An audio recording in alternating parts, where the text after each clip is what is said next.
Hello and welcome to episode fucking 100 of the Mighty Whites podcast. Ignore those little extra ones we did. We don't count them. There's a lot of people who would do a really... You have to go out your way and make sure you get someone really fucking special for your episode 100. As always, I am joined by KC. How are you doing? Hello. So I am special, but in a different way. Yes, that is very true. Do we go through the club? Do we find some way to, drag Marcelo Bielsa on with his translator? Do we get someone from within the club who knows everything about it? Do we get Eddie Gray? Do we get Patrick Bamford on because he seems like such a nice guy? Now, that'd be too easy. What you do is get someone who's the hardest person to lock down in the history of the world. Someone who hasn't been seen in these parts for, I think, over 2 years. Ladies and gentlemen, Chris Concannon. Connie. Now then, boys. How are you doing, mate? I am very well, mate. How are you? I'm pretty good. Now, obviously, we don't have fuckloads of listeners, so it's not like someone coming back at the Royal Rumble after 10 years away or something. I feel a bit like Edge, I'm not going to lie. But people who've been listening for a while will remember, Connie, this podcast was a 3-man job for the first, I don't know how many episodes, but first year and a half or so. Yeah. But he just doesn't really have much by the way of time anymore. But he's made time for this one because it's episode 100 and he had to be. So it's really good to have you back on, mate. Not going to lie, me and Andy Hughes have just been sat out front there just having a game of rock, paper, scissors. I lost. Andy Hughes is tied up. I'm here with you two fine gentlemen. All is well. Yeah. So I guess it's episode 100. Let's celebrate. No, 3-0 to Crawley. That was quite well lasted. Yeah. I'm so glad I've come back. Yeah, well, it wasn't great, was it? Nah. I'll tell you what, I would have killed for the dullness of the first half in the second. It was just... Yeah, I take note away from Crawley. They played well, and that first goal was class. But yeah, it was one of them, just typical FA Cup. You just knew it were coming. Yeah, I know what you mean with the knew it was coming. I'm not one to bet against my own team, but I did on this occasion. As how Crawley how we were like 1-6 for this game is beyond me. As I say, KC mentioned the first half. Now the first half wasn't necessarily that bad. It wasn't a great performance by any means. We barely created out. There was that one Pervader effort that was a pretty good one. We really weren't up to much. But compared to the second half, we were basically world beaters in the first. Yeah. The substitutions threw me out totally. The only thing I could walk away from it thinking is that he really, really didn't care about the FA Cup, which I'm fine with. I am fine with that in this season, but yeah, it baffled me a little bit. Did that? There was just no structure. Yeah, that was a thing that I had for later. Bielsa did spend quite a long time praising the FA Cup, talking about how the lower leagues are the lifeblood of the game, and I think he does mean that because he does go watch it and stuff. But for saying it was very important, he certainly didn't act like it was. No, it was... Honestly, I thought the team we put out first half was fine. Like, I was quite glad to see Rodrigo get a rare start up front. Nice to see Pervader get a start. Because in terms of the first team, I'm not as high on Pervader as some people are. I still think he's very raw. And possibly a little bit too selfish on the ball to do anything in our first team in a league game. But for the most part, I was fine with the team. There was no fluidity to the performance at all, first half or second. And in fact, it just went downhill second half as well. But at least first half, you could say, outside of the one effort they had from the corner that Costa saved from close range, it's not like they created a whole lot either. No, because I am sure how this is going to go, I do have to get out in front and say that was a good save, that from Costa. It was a cracking serve. That save is the reason he got a 2 instead of a 1 in my player ratings. Yeah. Friend of a podcast, Alex Benison, who let that bell end back. Yep. Is he on about Casilla or Connie? Well, who let that bell end back applies to both Connie and Casilla. Yeah, I'm going to go with both. Yeah, I know what you mean. The halftime changes in particular.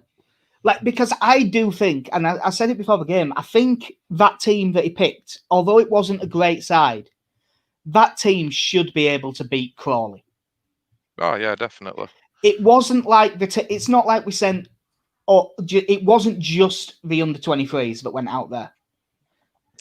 If it was, then I could sort of understand it. But the thing is, I mean, it would have, in my eyes, it would a much stronger team than what we put out against Hull in Carabao Cup. A much stronger team.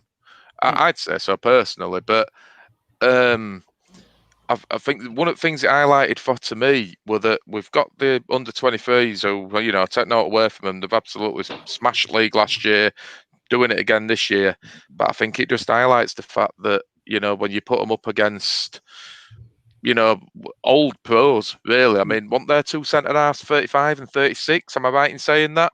To be honest, I don't know how old they were. All I know is that Rodrigo barely got a kick. No. And he looked like prime Messi compared to Harrison when he came up. Yeah, and I mean, I think, like I say, the thing that it sort of highlighted for me were that these young lads, it's all well and good doing it under 23s, and again, I say I take no away from them, but I think we need to get them out on loan, some of them, and get them playing, first team football and get them ready for that, because at times it did look like, they were playing against, men and boys, really, to quote a cliche, you know what I mean? But yeah. Yeah, I kind of felt sorry for the younger players that were thrown on, because one outside of the Hull friendly, Ollie Casey has played no first team football. Like there's not even been 20 minutes here or there coming off the bench. It's just the whole game and 3-month, 4-month gap, whatever it's been, and then he's thrown into this where he's alongside. He's got to one side of him. He's got a central, holding midfielder playing at centre back ahead of him. He's got a central midfielder playing holding midfielder ahead of him. There's Sam Greenwood, who I'm not entirely sure what his purpose was in that game.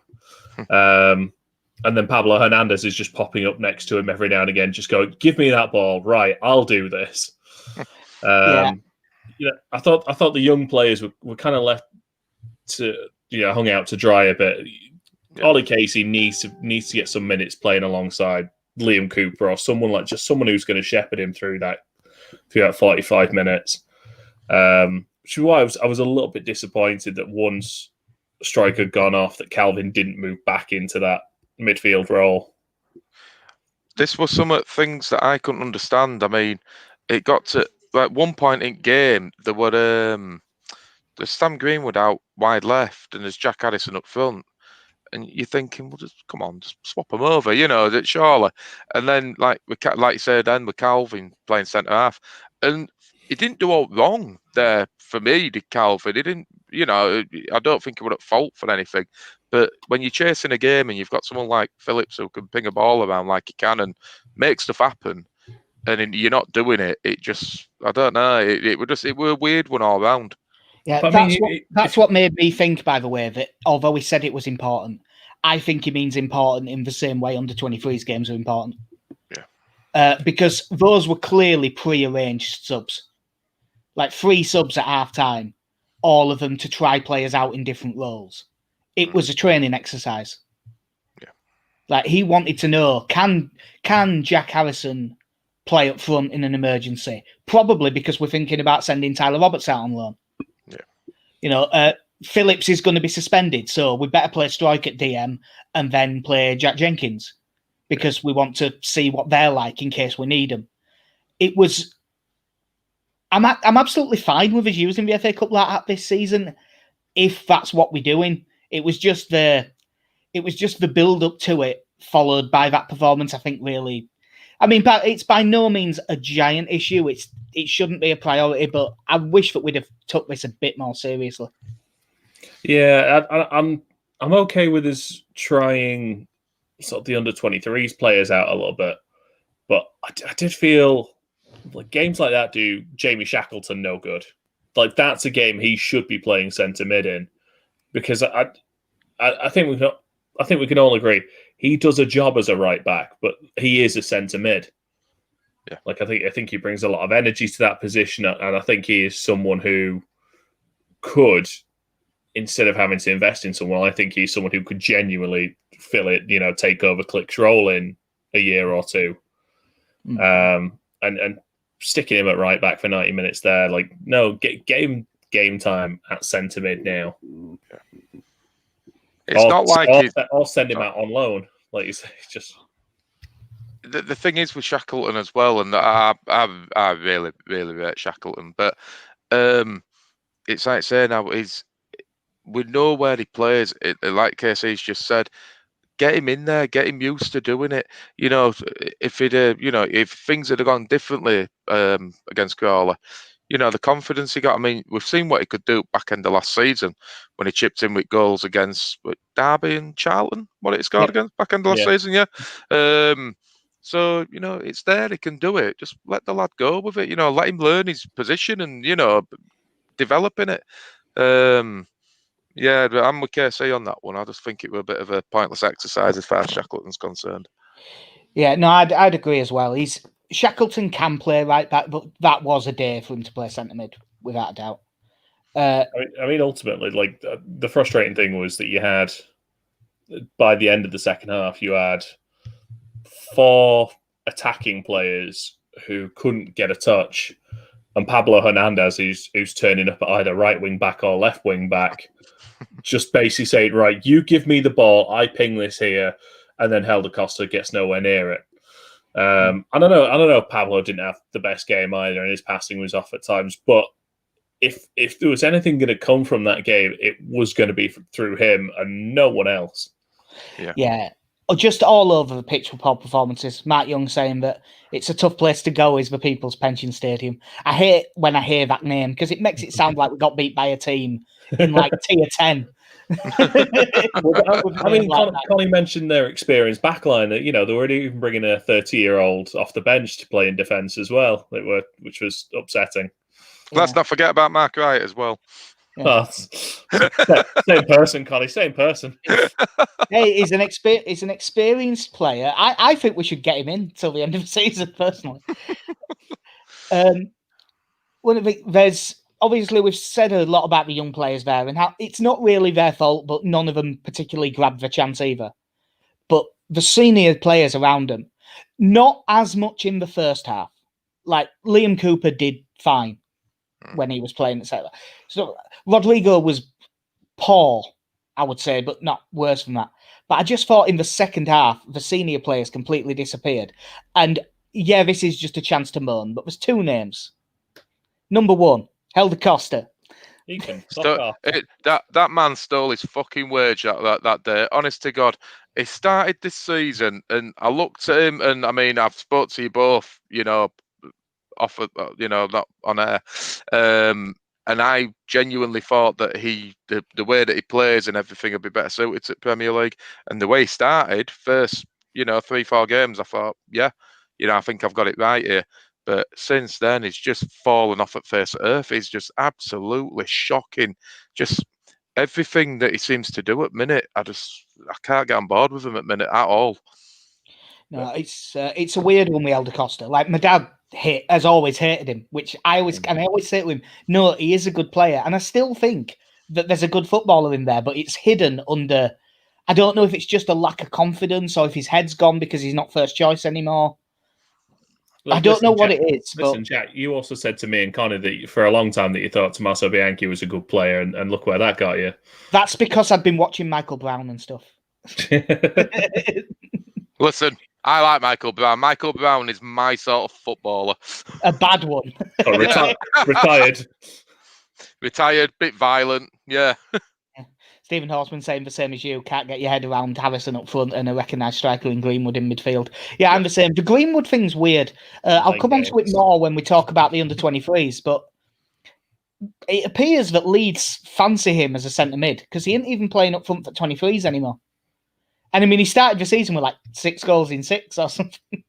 Yeah, say we're on fire, wasn't it, at start season? Scoring goals is too easy, though. It doesn't really capture the artistry of football unless you're an industrious central midfielder. In fairness, he does love it. He does love a tackle. He's not very good at tackling, but he does love it. No, I found it quite fun. It was almost Sunday League-esque with the positions that went out. It was that logic of, well, if you don't know where you're meant to play, how will the opposition know how to mark you? If you don't know where you're meant to be, then they're not going to know where they're meant to be. And then it just turned out they stayed in a flat back four, and we were like, oh, fuck. Yeah. Back to Costa, though. I can't see how he ends up getting... I can't see him starting another game this season. No. Who do you drop? No, like, even if there's an injury, I think it's Poveda. Yeah. And I think if there's 2 injuries on the wing, I think Poveda ends up playing one side and Hernandez plays. Yeah. Like, I watched Jack Clark against Marine and thought, well, he'll do a job. In fairness, Spurs had a lad on bench who might be okay. This Welsh guy. Just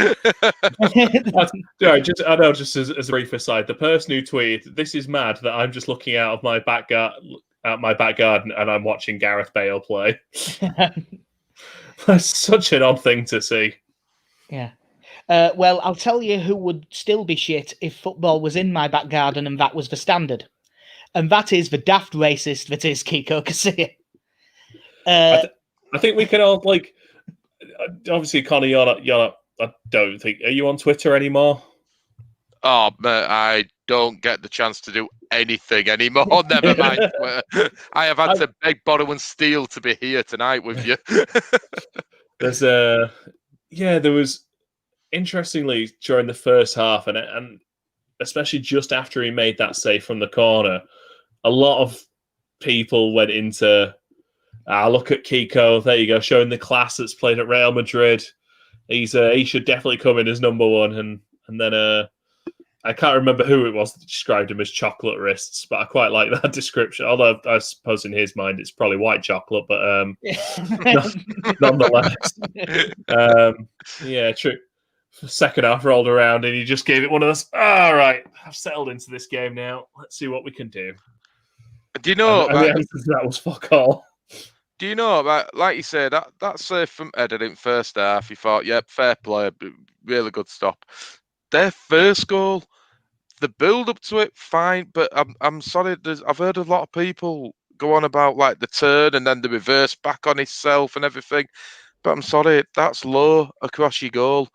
I know they're going quite often, but he's got to do better. And that second goal, words failed me with him. You sat there watching it and you just think, you're fighting to, for your place at this club, basically. As far as I'm concerned, he is. And to rock up and just perform like that, it's just, I don't know with him. Let's face it, it's not. You'd like to hope he's not going to be here come end of month, wouldn't you? I'd hope so, but the problem is I can't see Leeds paying him off, and I can't see anyone signing him. Well, he's what? He's here till, is it 2023? His contract's until? Yeah, he's still got 2 years. Yeah, he's on 35, 40 grand a week to not play. See, the thing is, I mean, a lot of people, like you say, we're on there, Kiko's class and all this lot, and yeah, he's played for Real Madrid. He were on books at Real Madrid. Let's put it. I don't know if you guys saw it. There was the one guy who went on, I think it's All Leeds Out Way or something like that on Facebook, that posted, look, he's a 3-time Champions League winner. He's a Spanish international. And you just look at something and go, every word of this is a stretch. Yeah. He is a 3-time Champions League winner. He is a Spanish international. He is also a shit goalkeeper. Yep. And one thing I will say is it's amazing. And I did see someone mention this on Twitter. I can't remember who, but it is true. Thinking back, how bad must Bailey Peacock Farrell have been? Because Kiko Casilla was an improvement. Oh, yeah. Well, I did Yeah, notice well. Bailey Peacock-Farrell did not play for Burnley at the weekend. They did put their second choice goalkeeper in. Yeah. But Well, Burnley I have played also like 2 games total, and one of them was at the Etihad. Yeah, poor Bailey. But because Burnley have been having, since they moved to 9 subs, Burnley have been having 2 keepers on the bench, haven't they, to basically fill it out? Yeah. Well, maybe that's to do with their under-23s that we played against, but we'll come on to that briefly later. Obviously, both of them, like, I wouldn't be going, we need to sell Costa immediately or something, but I could easily see him in the summer. No, I could easily see in the summer, Championship club, loan to buy. The frustrating thing with Costa is when he first arrived, I think we all thought that's a good signing. He's won the Championship already with Wolves. So he at least knows what the league's about, and he is a decent player. And there's not many times last season I thought he was particularly great. I thought he had some good games, but there were very few times you thought, like, you'd ever leave a game and think, God, Helder Costa's had an absolute belter today, hasn't he? And yeah, now he's like, against someone like Crawley, you just think, you've got the pace, mate. I know you're not the fastest player in the world, but you've got the pace to knock it by your man. Or the amount of times he just seemed to turn his back to goal with the ball. And I don't know if that speaks of a lack of confidence he has or what, but it was so frustrating. So, yeah, basically what I'm saying is sell him now. Well, fair. I can't really complain too much about that. Stephen Horseman has got to say the German keeper we had was marginally better than him. Now, I think Wiedwald. Oh God, that's a hell of a question. Actually, who's worse, Kiko or Wiedwald? It's very close. There's a massive debate here. Can we throw Marco Silvestri onto this list as well? No, Silvestri's way better than them two. Silvestri might have been I know it's a stereotype about goalkeepers. He might have been a bit weak-wristed, stuff like that. But I think out of all the keepers we had, if we had a penalty shootout, Silvestri is still the one I'd back. Oh, yeah, he was your man who you wanted, yeah. And the daft thing is, Silvestri wasn't even the biggest prick of the 3 either. And he was a prick. That's wide open for debate between bloody Wiedwald and Casilla. Let's face it. I have to admit, gun to my head, I'd have to say Wiedwald's a worse keeper because I think they were both terrible shot stoppers, but Casilla's better distribution-wise. I think with Wiedwald, I'll always go back to the QPR goal of just that ball that bounces over him. Yeah, I let him off with that, though, because I backed 3-1. It was so Sunday League. Jason Middleton saying Wiedwald was woeful. Come on. That is what I think it was. The Scratching Shed did a poll, and it was like worst Leeds goalkeeping performance, and it was close. And it was Kiko against Crawley and Rahubka, and all the comments were going, "No, come on, Rahubka's is the worst performance I've ever seen anyone have." Poor Rahubka. Honest to God, that poor man that night. Like when you see Kiko doing it, you just think. You're a knob anyway, so I find it hard to have sympathy for him. But poor Rahubka just seemed like he was a decent professional. It struck me as sort of bloke who just turn up, do what he needed to do. If he got picked, happy days. But that day, you just wanted to run on pitch and give him a cuddle. Poor man. Simon Grayson, didn't he? Just sent Alex Cairns out to warm up. Yeah. just went, I don't want to give anything away here, but you're definitely coming off at half-time. Yeah, just in some other news, just because I flicked Twitter on just to make sure it was working everywhere. Robbie Gotts has scored for Lincoln. Get in! Hey, good lad. Diving header inside the area, which I'm choosing to believe was Duncan Ferguson-esque. No, it's Becchio-esque. It's got to be Becchio-esque. No, he won't have been that low. He won't have nearly broke his nose on the floor. I was going to say that Becchio goal, what, against Wolves, that? Yeah. It was like Lee Chapman being reincarnated. Hit it with your foot, Lee. Sod that. It's only an inch off at the floor. Get your head on it, lad. Yeah. Well, did either of you get a chance to watch for 23's game? Or No, mate. I didn't think you would. I watched it. I was working at the same time, so even I didn't see it as clearly as I normally would. But Burnley under 23s won, Leeds 4. First half, Leeds were really good. I don't think Burnley's 23s are very good, to be fair. I think it was thrown off by that. But Sam Greenwood with the first, and then a hat-trick. And a well-timed hat-trick when one of the wingers has just been so poor. A hat-trick for Crescencio Somerville, back from injury. Mm. Now, obviously, you didn't see games, so I can't say it, but this was... I watched nearly all the 23s games. He's missed a fair few with injury. This was the best he's looked by an absolute mile. Running at players, playing 1-2s, really aggressive, going for everything. Finished well. But I suppose he should stand out at that level. He was playing in the Eredivisie. Yeah, we're going to say we're playing first team football in Holland. It's not like he was playing for young Ajax. He was playing for, was it NAC Breda? And ADO Den Haag, and your middle of road Eredivisie teams, but genuine professionals. Yeah. Like I said, the only thing I'll say about the game, because I didn't see, I've just seen highlights of the goals. But the tweet they sent out, and again, this is probably not the biggest issue we've had on Twitter in the last couple of weeks. But they said Bobby Camwell moves up front while Capriel takes his place in goal. And I thought it's a bold, especially after the FA Cup, I thought it was a bold move from Bielsa moving Bobby Camwell from goal to play him up front.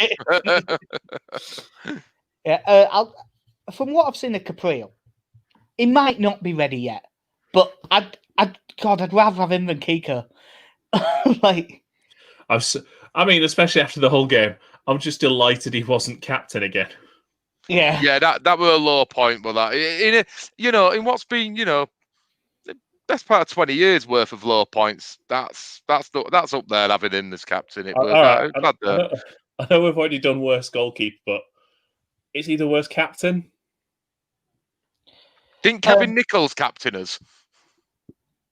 I can see why Dennis Wise gave him the captaincy though. Do you mean in terms as a person? Probably, but do you mean in terms of on pitch ability? Because because Casillas only done it once, I can't give him it. I'd have to say Lee Peltier. Yeah, that's a tell you show. What, Kiko Casillas sent us a lot less annoying emails asking us to go to games. Yeah, his email lists are very different. They involve. Yeah. And he tends to post more on Parler now about the Capitol building.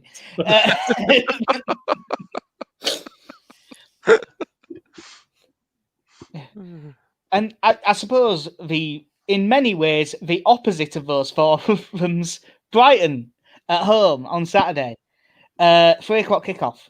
I'm glad it's 3:00 because I do have to work. That'll be done by 2. Do we completely forget about the FA? Will that FA Cup game completely disappear from memory with a good performance and a win here? Yeah, for me, it will, definitely. Yeah. It will just seem even more ridiculous if we lose, though. It will have looked like an awful, awful decision if we go on to lose this game. Yeah, that is true. But this will not be an easy game by any stretch. But it sounds like they've got a fair few. Injuries. Mm. I'm just trying to find a list. Yeah, here we go. I guess go on. I'm going to say Tariq Lamptey, Alan Connolly, Danny Welbeck, and Adam Lallana all missing, and Ben White went off holding his fire against Newport. Hang on a minute. Hold the press. Danny Welbeck and Adam Lallana are injured.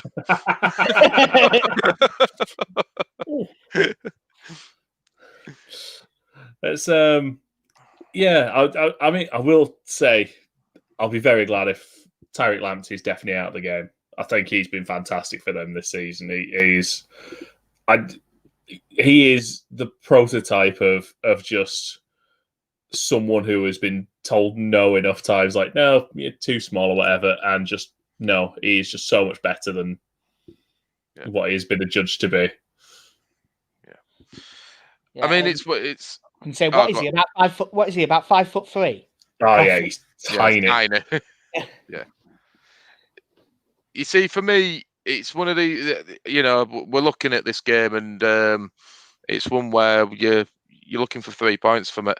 And barring, on paper, the Wolves game, where you looked at it and thought, yeah, there's points to be had there.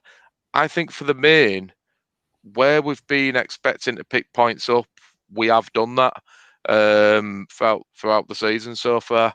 And I don't think this should be treated any differently, to be honest. I think it's a game we need to be going out and looking to get 3 points for.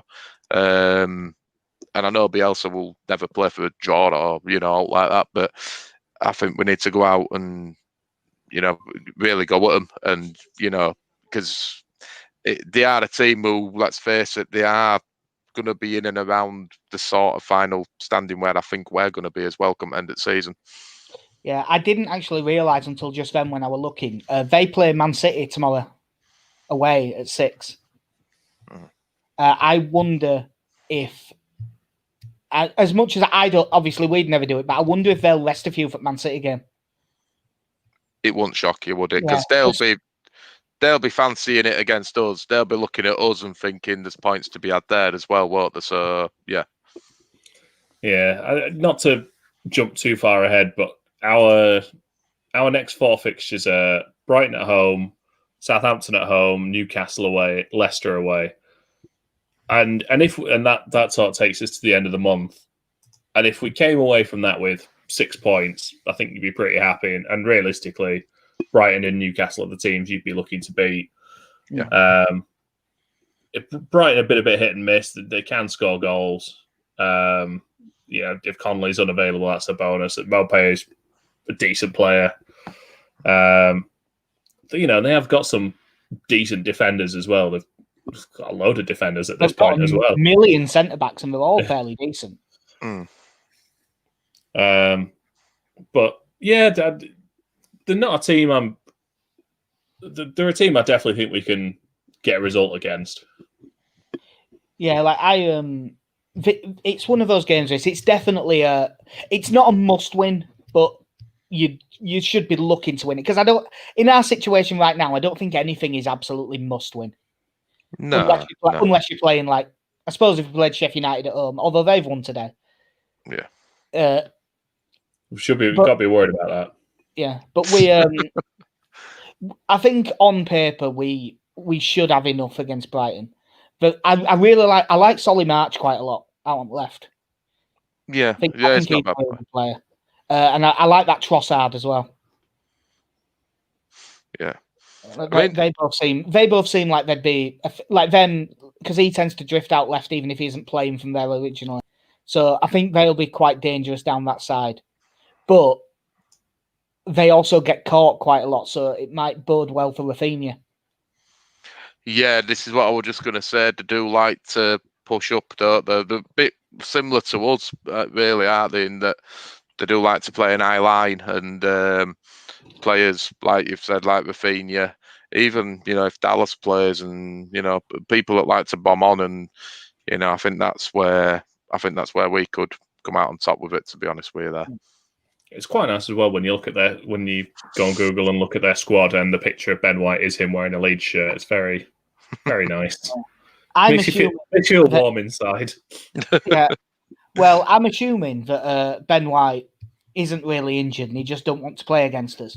And that's why Calvin Phillips got booked and suspended just in case, because he didn't want to play against Ben. So you will see, they'll be there. You'll find them and they're sat 4 seats apart in the stand, watching the game, and just romantic music will play.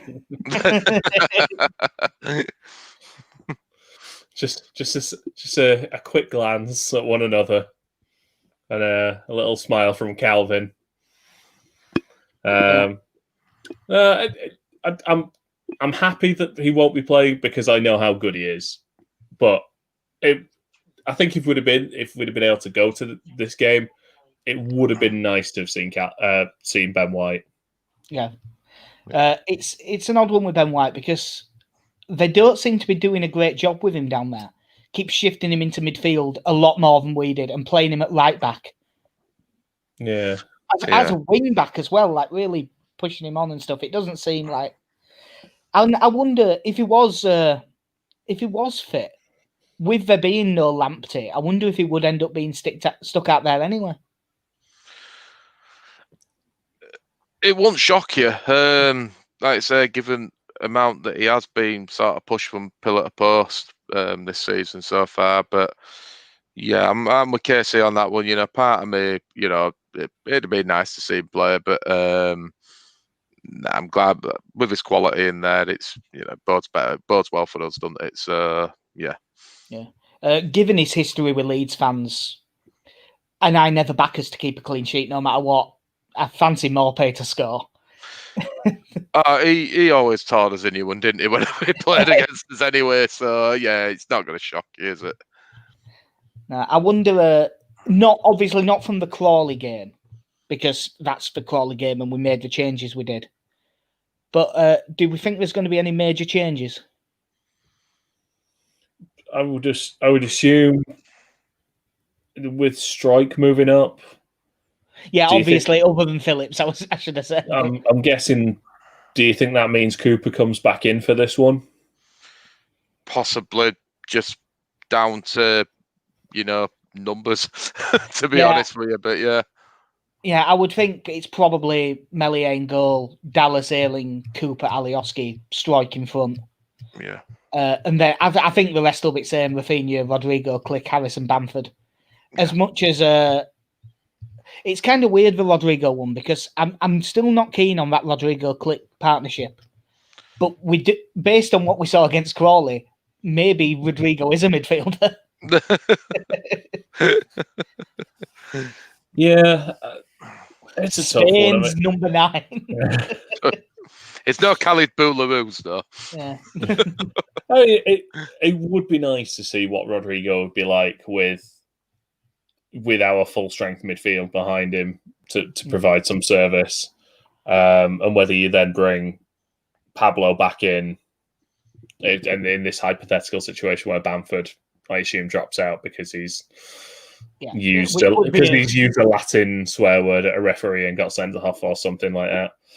Did you see him going viral throughout South America because he swore in Spanish? No, I like that. That was nice. Yeah, it was a nice touch. That's what you want from a Leeds player. Swearing at someone with culture. Yeah. No, I like I say, I think with Phillips out, Strike, I hope he has a better game than he did against Crawley. I thought he was fairly quiet in that first half.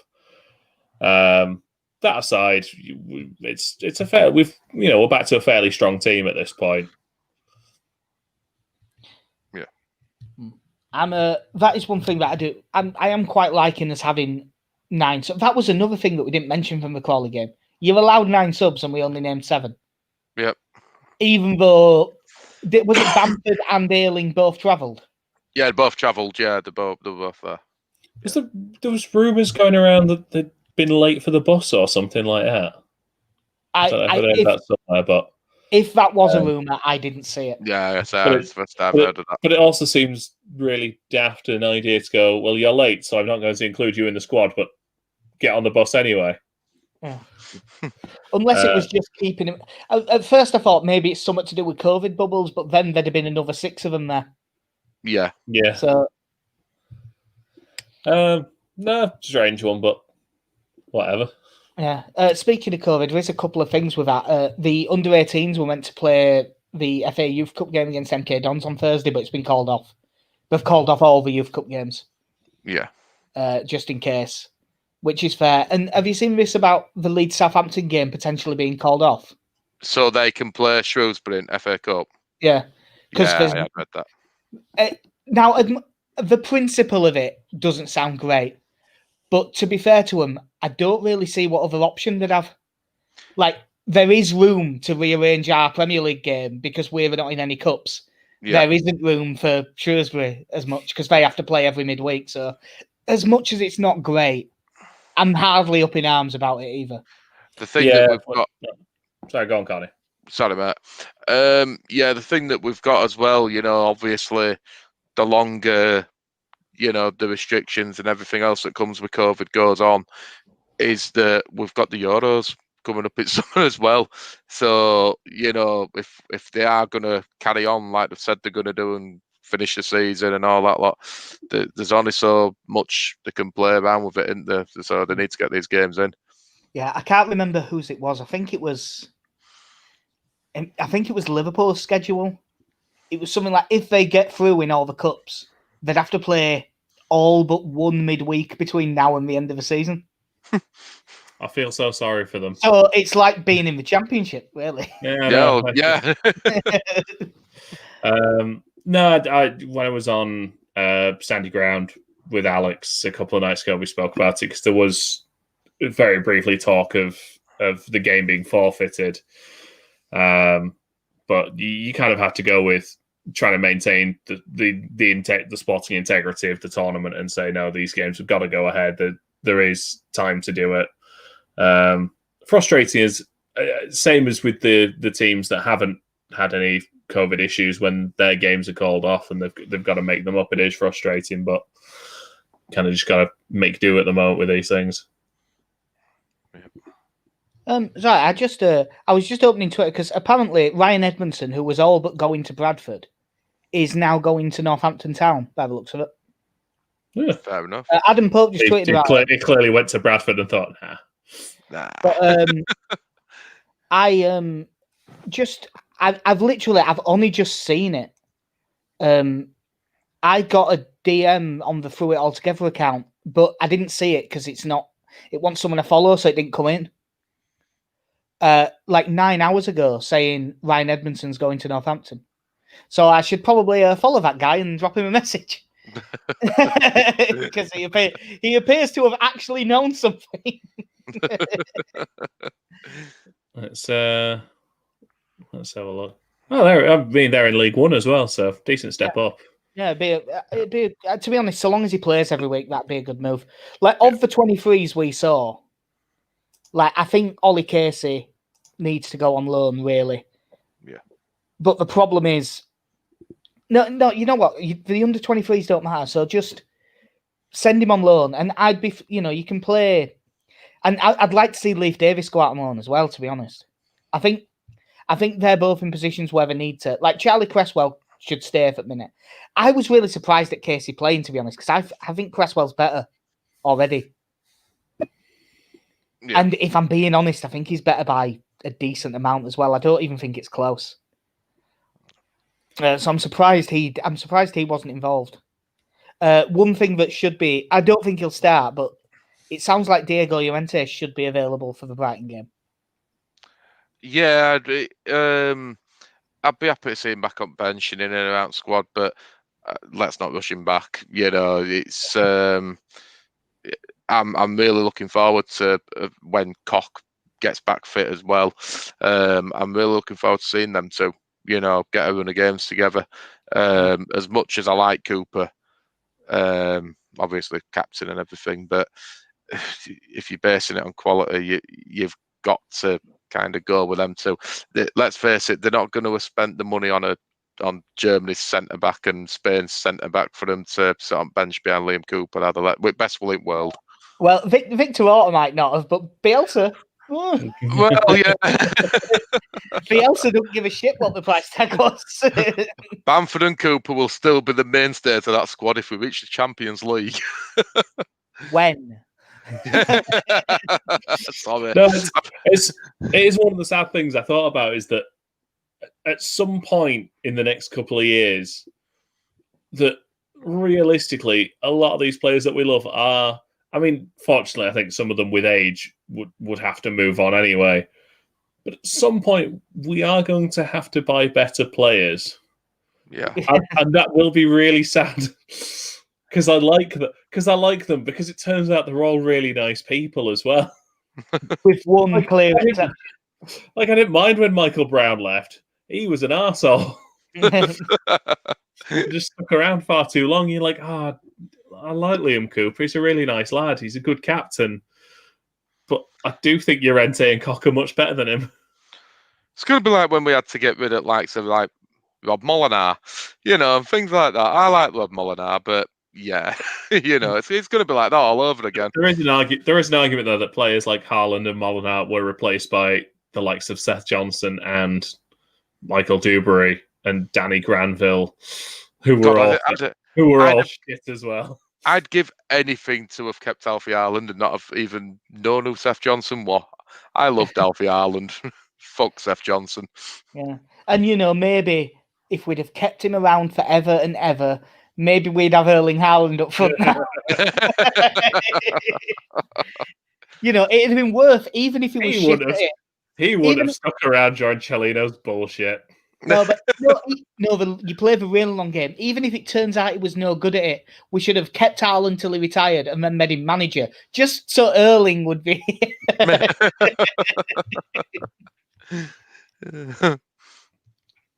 Have his number 2 as Eric Bakker or something like that. Just keep all the Scandinavians in Leeds. Yeah, right. Well, I believe, because I don't think there hasn't been we haven't had any particularly strong links since the last episode or anything like that. The Eric Pulgar one came back again from Fiorentina, and it sounds like it's like 10 million quid, which sounds, from what I've seen, the bits I've seen of him, sounds like a pretty good deal. But that's the only one that's really come back around since the last episode. So, have either of you anything major to add? Maybe a quick mention for Sol Bamba. Oh God, I totally forgot. Even though I talked about it yesterday, it had slipped my mind. Which, in a way, I was happy that it slipped my mind because it really made me sad when I read that. Yeah. Obviously, if anyone who hasn't seen it, he's been diagnosed with non-Hodgkin's lymphoma, which is a cancer. He's having chemotherapy as treatment as we speak. Obviously, it's more important than the football. The main thing with Sol Bamba was he always came off as a really great guy. Yeah. And was willing to publicly take the club to task when they were treating people like shit. Yeah. Which I never had a problem with Sol Bamba. I know, obviously, the club kind of moved on rapidly from Sol Bamba, but when he were there, and he were in the team, I didn't really have any major issues. Certainly when he first came in on loan, he was a big step up with Sol Bamba. There were times when the name Bomb Scare was a little bit appropriate. Yeah.